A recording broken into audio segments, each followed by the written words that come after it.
Hi. Give me 1 second and we'll start here in just a minute.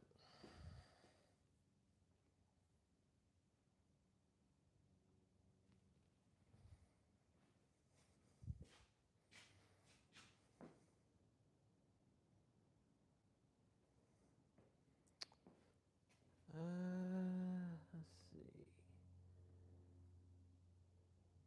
Where am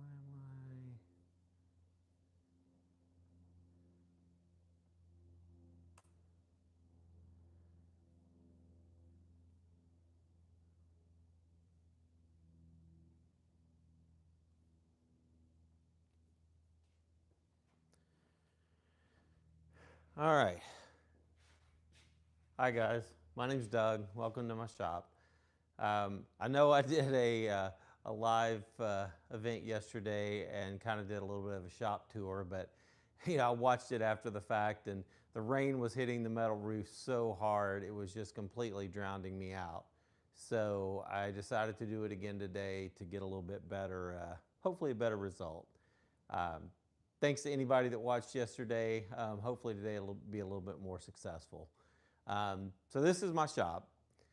We've been here since, let's see, we moved out to this area in 2021.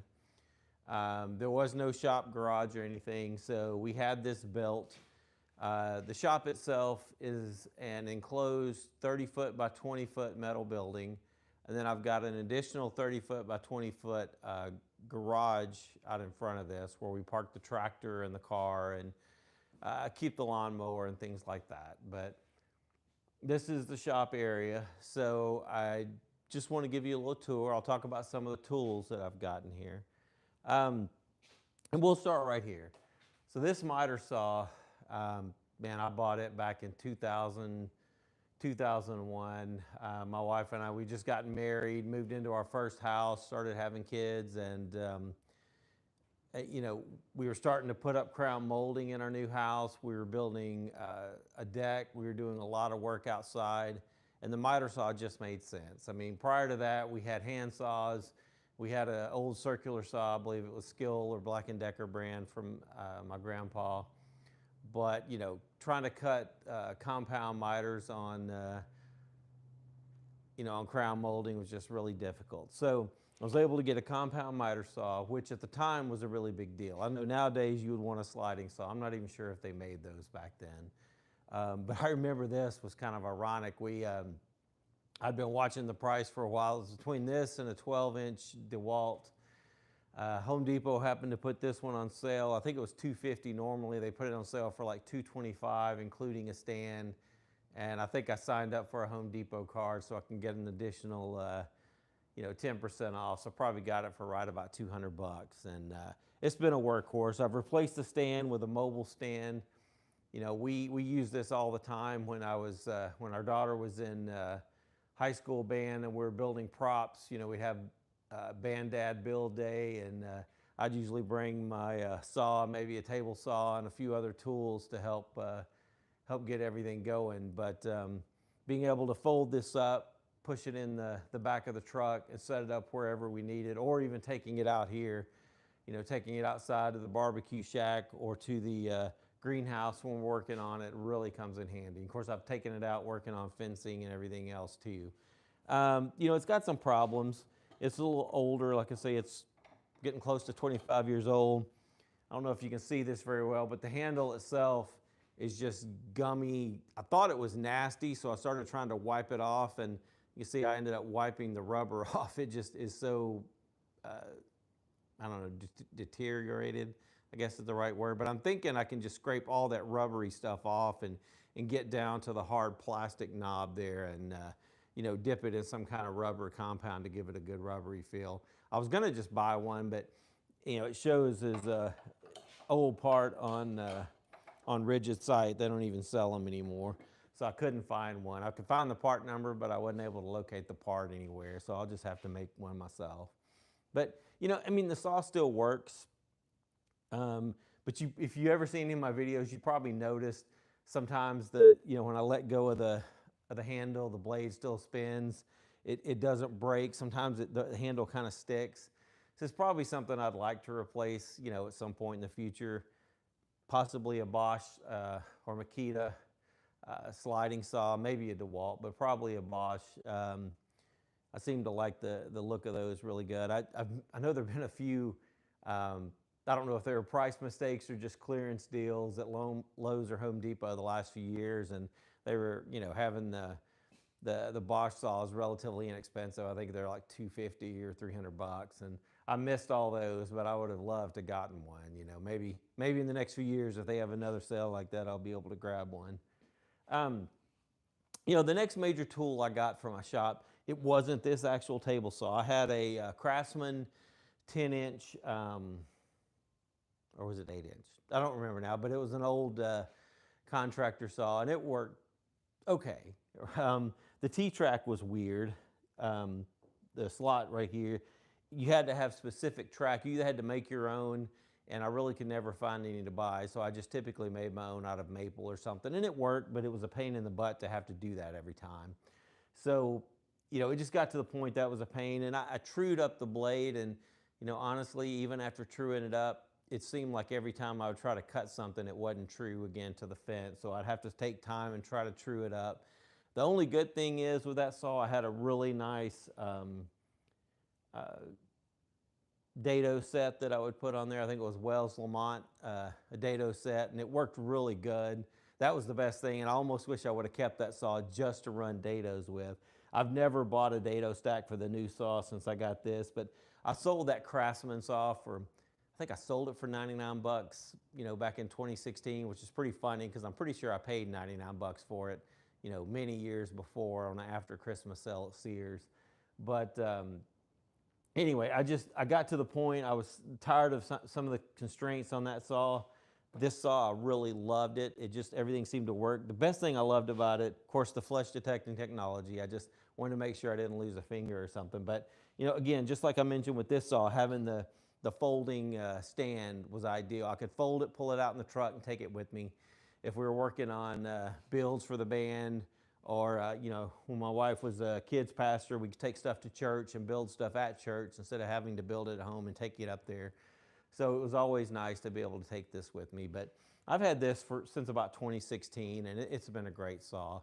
I think I've tripped the brake one time, not touching the blade, but we were pushing treated wood through, and I didn't realize the center of the treated wood was still wet, so it tripped the brake and had to replace it there. And then middle of last year, the brake stopped working. It wouldn't let the saw come on. I didn't trip it, but it wouldn't let it come on.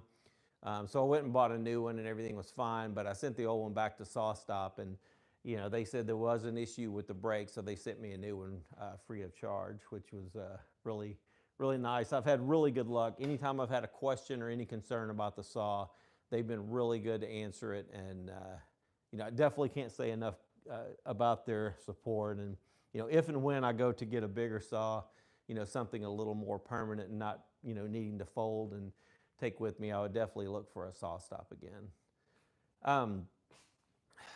Moving to the next tool, I got this for my 50th birthday, and my wife got it for me. And I've never been a big wood turner. I was really starting to get into it right about the time we were moving. I was just getting over that fear of having something spin at an incredibly high rate and taking a sharp tool and kind of going into the wood. Once you get over that initial fear, it's a very fun activity. But like I say, I was doing that up until 2019 or so when we started, or 2020 when we started getting ready to move. Then all that kind of took a back seat. But, you can see here I've got a lot of rust that needs to get cleaned up. And that's going to be on a lot of our tools. When we were moving, we had this sitting in a unconditioned area. It was in a storage building that had no heating control, no cooling or anything, no humidity control. And even here, now that we've got it out here, I'm in a metal building and there's no insulation. I haven't got around to getting it spray foamed yet.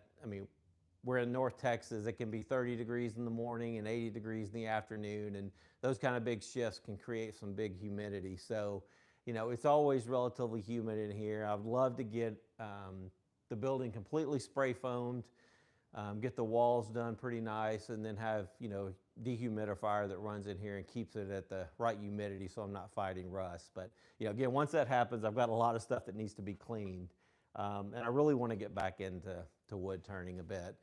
I've watched a few videos. One of the most interesting videos I saw a while back was, I'll have to try to find the name of the channel. I can't remember it off the top of my head, but he said if he was starting a wood business, to try to make money, he would start with one tool, and that would be a lathe, because it gives you so much power to make things right off the bat, without a whole lot of additional tools.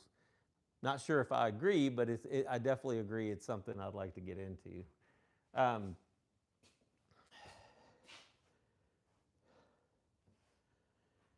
And let's see, move the laptop out of the way.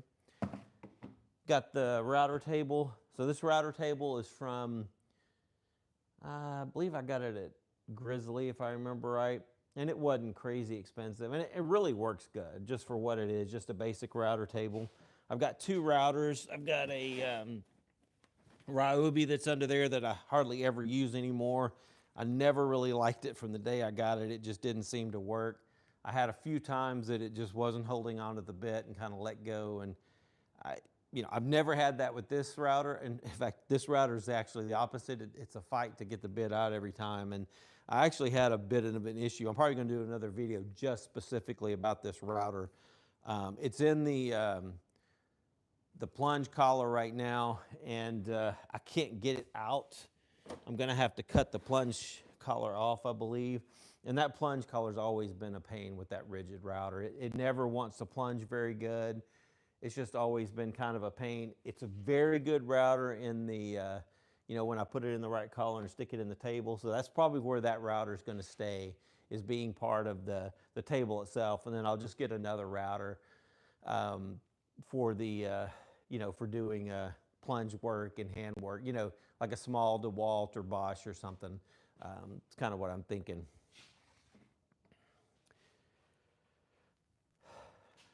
All right, so I'm not sure what this question means. I got a question out there that says, is this mechanic? I'm not really sure what that means, but anyway, thanks for the comment, and thanks for watching anyway. Please let me know what you mean, and I'll try to answer that question. So the next tool over here, I've got it's a Sears Craftsman scroll saw. And, I would say I got this on Facebook Marketplace, but I think it was before Marketplace. I believe this was back in the days of like when every city had its own little online website, and they typically had some kind of a classified section. That's where I picked it up for 40, 45 bucks maybe.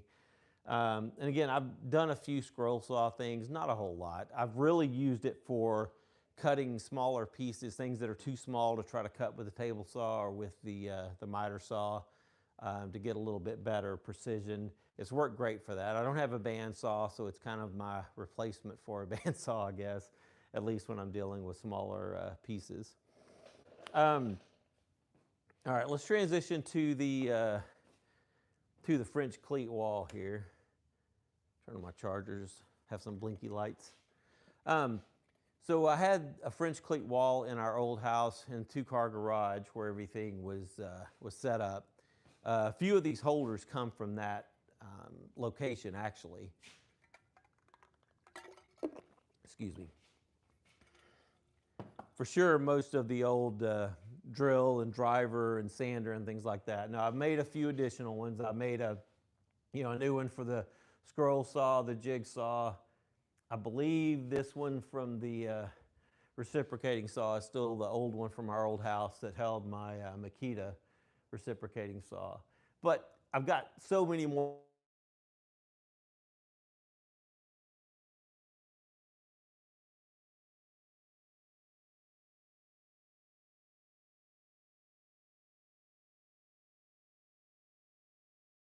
All right, I will get that call back in just a minute. I may do a live this week showing how I do the drill holders. I've got two of them I need to make. I've actually got some of the battery converters to take a 20-volt battery and use it on the old 18-volt DeWalt's. And I've got still a few of the 18-volt DeWalt sitting around, an old drill driver and light and things like that that I would like to be able to get set up.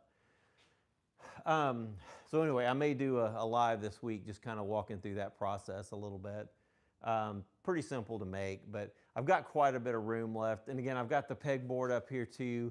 I'm probably going to move the pegboard somewhere else later. It's just somewhere to have it for now and get it out of the way. But I would like to free up all of that space for additional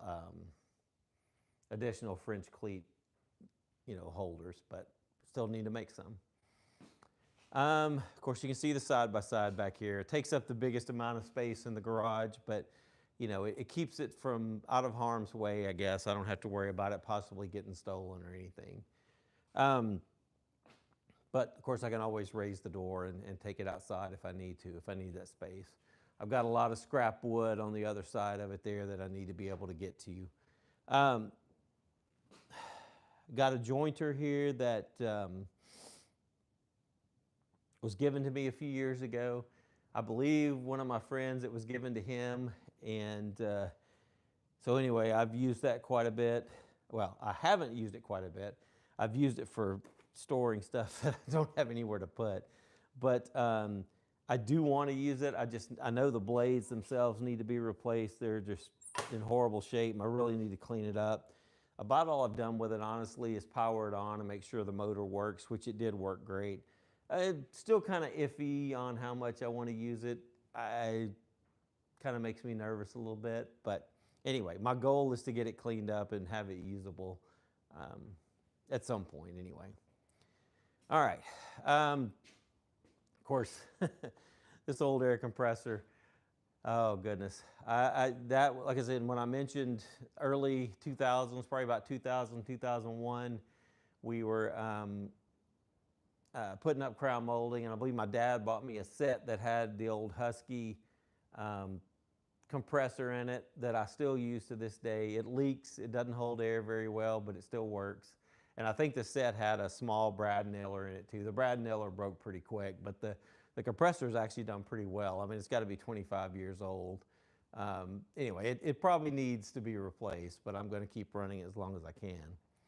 I bought this old drill press from Lowe's. Oh man, I don't even remember when.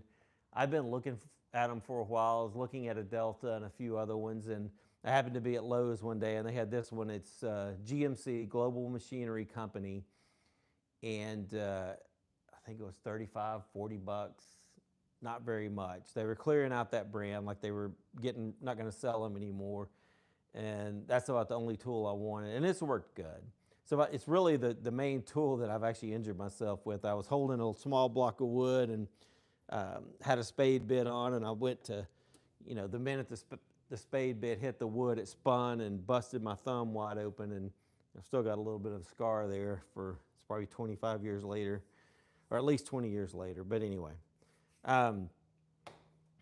say this to be my anvil. It's really obviously just a big piece of railroad track, and I've seen the YouTube videos where they take wood and make a holder for this and put handles on both sides, and that's for sure something I want to do, because this is too heavy to try to move around too much.